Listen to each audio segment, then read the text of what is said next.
Hey everybody, welcome to What's Up Wednesday. Last week, I talked a little bit about 5S and quality, health quality, safety management, production management. And one of the things I forgot to mention, but I think it's a topic all its own, is this idea of accountability. Any program that we have or we put into place, we expect accountability. And oftentimes we don't receive that. And then we scratch our heads and we wonder why. And I think that when we get into that situation, there are a million examples that I can share that I think everybody will relate to. But what it comes down to oftentimes is the fact that we don't set a clear expectation. So accountability is generally, most of the time, 90% of the time, I bet my paycheck on due to a lack of a clear expectation. Now, we may state an expectation saying, here's what I expect, but that doesn't necessarily mean that those we're intending that expectation for actually get that message, receive that message, understand that message.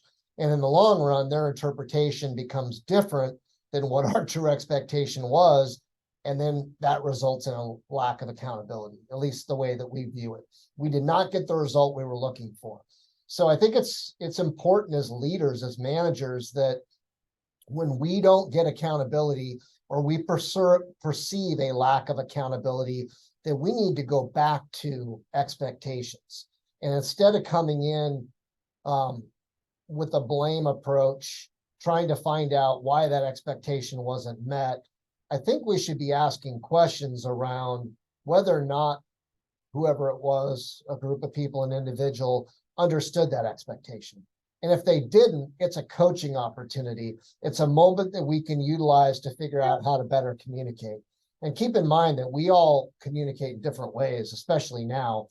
Some people want text messages, others want something in writing, some want a phone call, others want to do things in person. And we have to kind of adapt our style and, set expectations even around communication. But ultimately, in order to get that accountability, the key is that we have to set a very clear, well understood expectation.